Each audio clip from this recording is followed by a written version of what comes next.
Hey, what's up guys, aarava here, and welcome back to an episode of my F1 2021 My Team Career Mode, episode number 5 today for the Canadian Grand Prix in Season 1. If you guys did miss the previous episode at the Azerbaijan Grand Prix, then be sure to go check that one out before you see this one, because that may have been our best race yet, until something very rare and very new in the F1 game occurred.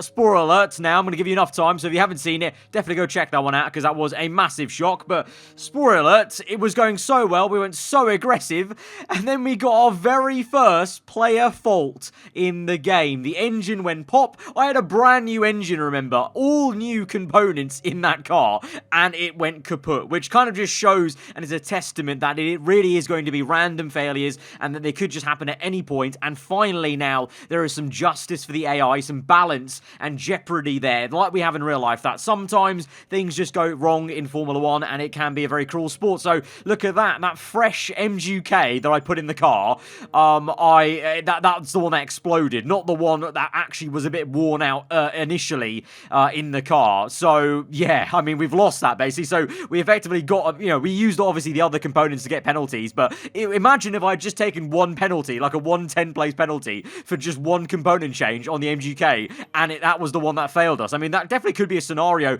in the future, in future seasons, when we're not taking a whole column worth of penalties sometimes. And that's the thing. That could happen in F1. We've seen that a few times before, where drivers get very horrendously unlucky, where they've changed components and it still doesn't fix the issue, and they get another issue or a different one, and they have another issue. So, it's a cruel world, and it's a cruel world now, finally, for the player in the Formula 1 game. So although I will admit it was annoying, because we were actually having a fantastic race. It was actually so fun going aggressive and attacking people on the soft compound and the medium. Our race ended early at Baku, and so I am raring to go and to get back into the cockpit and racing action here for the Canadian Grand Prix. But we are going to look at some purchases for the R&D. We went ahead and purchased another drag reduction update on the aero side of things, and with a little discount there, that cost us just over 800 R&D points, but we only had 900 to spend, so we've pretty much expensed all our R&D at the moment as we go into Montreal. So, I mean, not really much else to talk about in terms of the admin. We get into then quick practice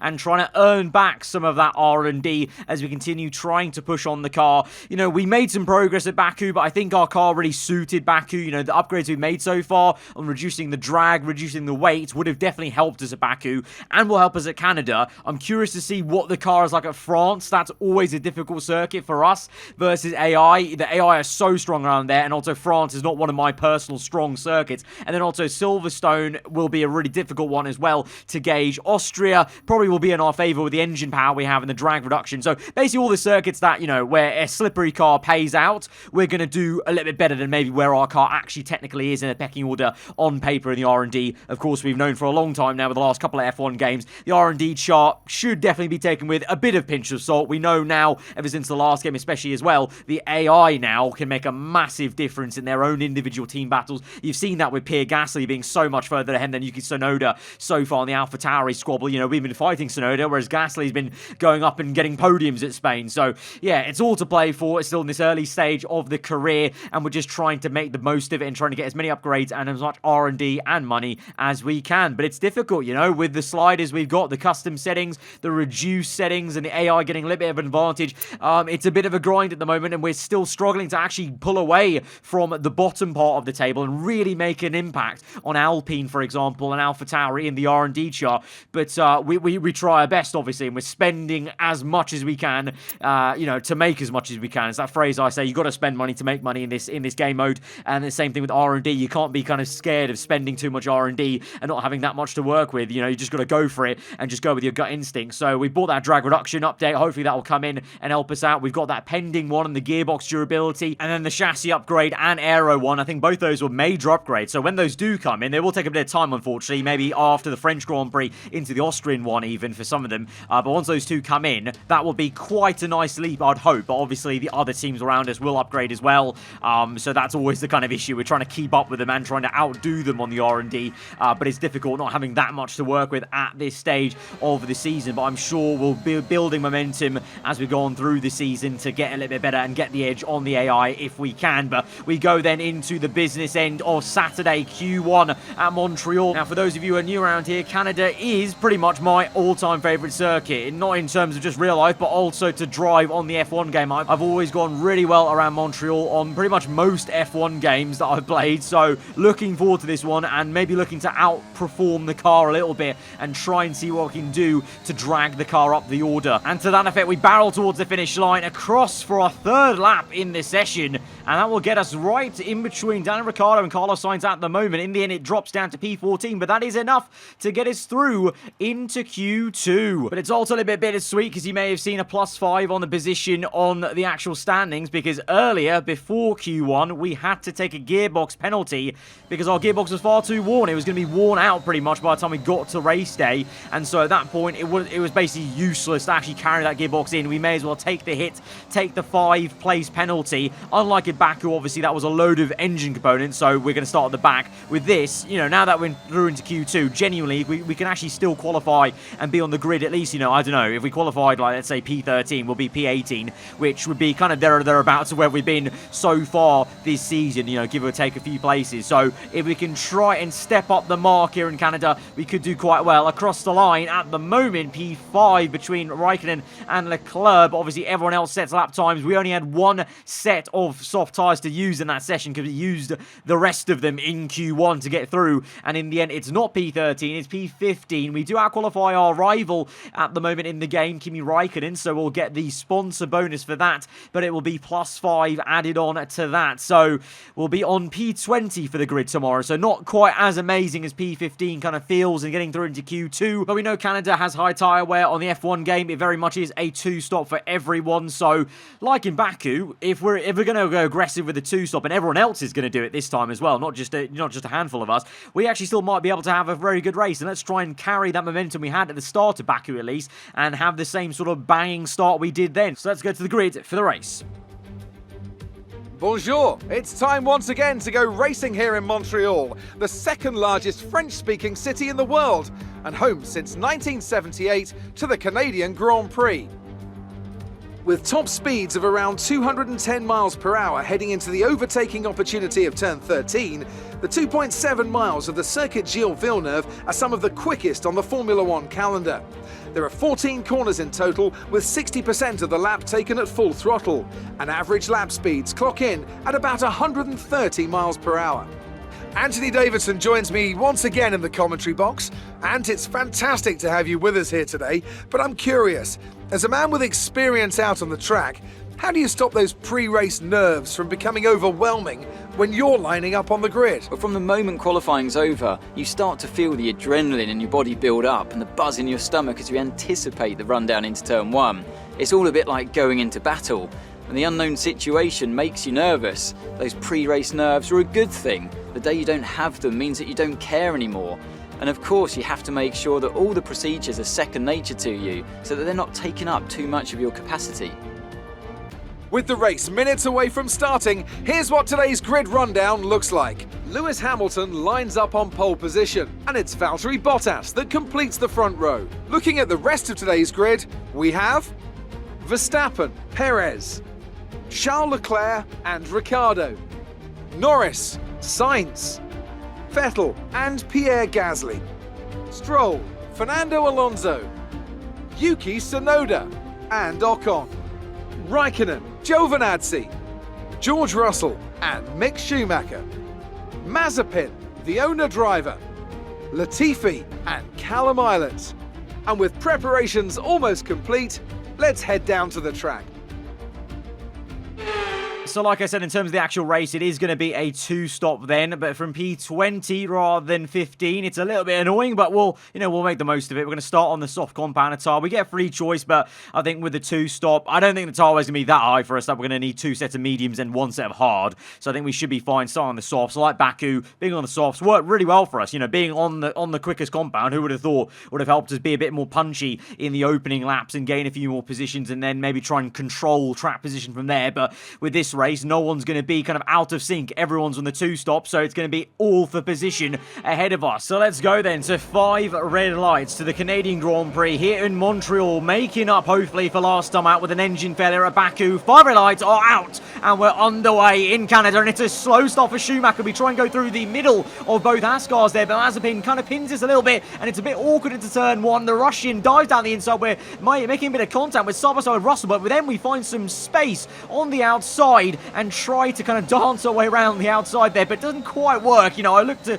maybe gain 1 or 2 positions. In the end, didn't find it, but someone's off. Raikkonen! Oh, Raikkonen's on the grass, and everyone's slow. We've gained 2 positions there for 1 with Kimi on the grass. Dive down the inside of Esteban Ocon. He's on the medium, so we really should be trying to get past him. And then we've got a load of soft tyre runners, so now it may get a little bit more difficult. Giovinazzi, Tsunoda, Alonso all ahead of us, but we're past 2 medium tyre runners and, crucially, our main rival in the game at the moment for the acclaimer level and sponsor bonus goal, Kimi Raikkonen. He was off on the grass, so it looks like there was a bit of contact made. I thought maybe he was going to be out of the Grand Prix, but no, he's still running, so he just got pushed off on the grass. But into the hairpin, look at this, catching his teammate Antonio Giovinazzi a little bit unawares and napping at the hairpin there, nipping at the heels, as it were. And now we're going to deploy a bit of ERS down this straight. It's a drag race then. Alfa Romeo Ferrari power v the Honda power in the back of our Aarava Archer racing car, side by side into the final bend in the chicane. And just before the Wall of Champions, we get the job done up into P14. But the Italian may come back at us. We're looking behind us constantly, because look at that Alfa go on the right. Has a little look, but in the end we hold the inside line and will maintain that. But let's look at a replay then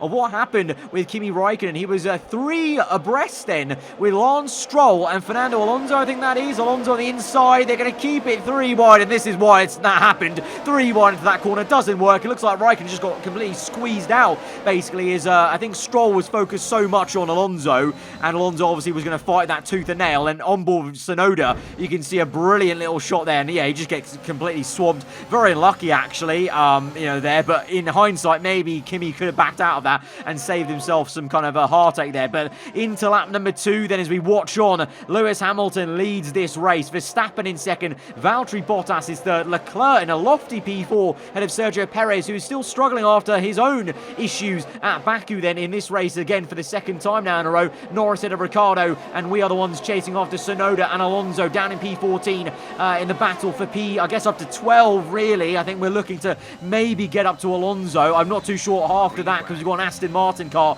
then after Alonso, but I think the Alpine, it's not too great in a straight line, the Alpine car, so it could be within the realms of possibility to go chasing after Fernando Alonso, the 2-time F1 champion. But right now, making a lovely move on Yuki Tsunoda around the outside at turn 2.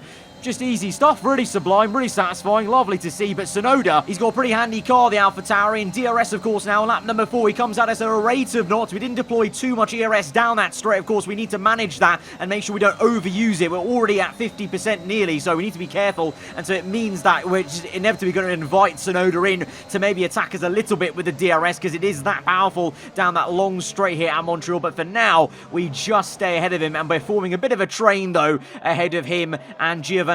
Up at the sharp end, though, it's a battle's brewing between Verstappen and Valtteri Bottas then. Unfortunately, not for the race lead. Hamilton leads the way by 1.6, but Bottas round the outside into turn 1. Verstappen defends very, very harshly, and then he squeezes the Finn onto the grass in the runoff, and now it's a drag race. Who can get the acceleration? Verstappen's got the advantage, but look at Bottas come back through. He sweeps through. How's he done it? More contact made, and Verstappen maintains the position, but Bottas still keeps his nose in. This is a fantastic battle. Look at this. This is a new AI in F1 2021. Very, very punchy, not only with players, but also each other. And Verstappen maintains a position, but look at Bottas. Fakes to the right, goes to the left, round the outside, long way round on a medium compounder tyre, and he's going to get the job done and maybe make it a 1-2 for Mercedes, but Verstappen comes back at him. Verstappen surely needs to get ahead and stay ahead, because he's on the softer compound. Ideally, in theory, he should really be well and truly actually staying ahead of Bottas here, but that's just how good the Mercedes car is at the moment in the game. There will, I feel, be a patch probably for performance sooner rather than later within the next week or so, I feel, from Codemasters to kind of address the fact that the Red Bull car should maybe be a little bit quicker at this stage. But you've got to remember the performances are based off very early season performances, not the most recent ones where Red Bull clearly have the march. But as I say that, Verstappen does actually in fact get back ahead and stay in P2. Back to our POV though, we're up to P11 because lap number 7, we've already got a few people in then to the pit lane for that first pit stop off the soft compounded tyre. But you know what, for once I'm not feeling too much tyre wear and I'm feeling actually pretty okay on these softs. They're not too bad. I don't know what the lap times are like, but in terms of the feeling, for the first time I'm not actually feeling that horrendous on some worn tyres, but at the same time that may not translate into actual lap times. Let's see how that pans out. But right now we're just going to continue on. We slide through the final corner. We're up into P3 now, and P2 even on lap number 10, because we just keep going. Because if we stretch this compound and this stint, it could maybe pay dividends for us at the end of the race on the medium tyres. We come out just ahead of the race leader, Lewis Hamilton. He's going to overtake us pretty easily then. 4-track position, no blue flags involved, but he just steams past us. But we're going to use that as an indication to now finally come in. We get DRS off Hamilton, so that was a little cheeky aid from the back of his car within 1 second, and now we're in for that pit stop. We're a little bit low on fuel. I did fuel up the car very, very close to the mark. We tried to do that at Monaco. Didn't really need to end up saving that much fuel at Monaco. So Canada, though, different story. Not a street circuit, a lot of acceleration zones, long straight. So at the end of this race, we may have to do a little bit of short shifting and lifting and coasting as best we can to try and save that fuel. But where are we going to slot in then? It's going to be ahead of Tsunoda still. And in terms of the gap to Alonso, we actually did close it a bit. The gap was 3.2 and now it's 2.6. So we did gain some time actually doing the overcut and actually going longer than Alonso. So now can we use that clean air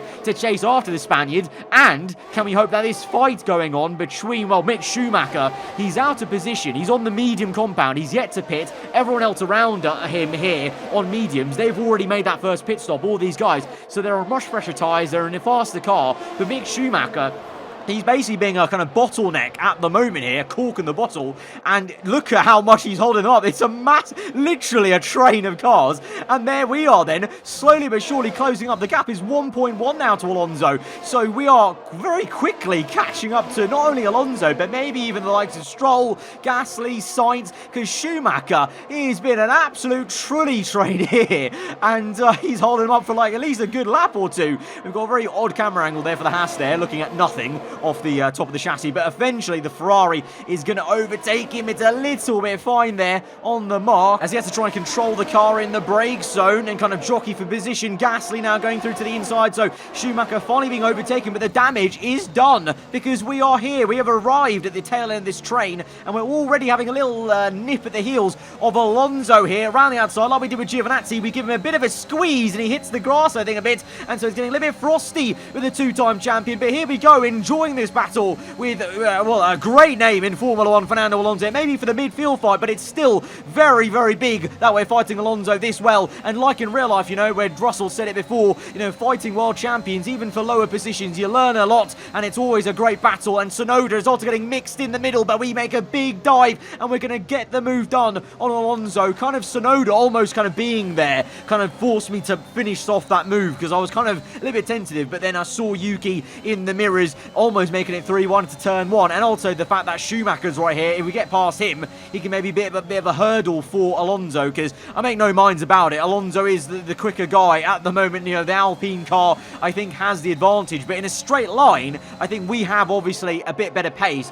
but it doesn't really matter when you have DRS. You have some ERS usage, and also the Alpine just gaining every corner, and it's Fernando bloody Alonso at the wheel as well as he makes a little dive, and we just about survive. But Alonso, he's never going to give you any breathing room. We've seen that before when he's fought, you know, George Russell, for example, in the Williams car this season, other people around the midfield. He is one of the best racers out there when it comes to race day on Sunday, and so he goes for a move on the outside. We've got a retirement.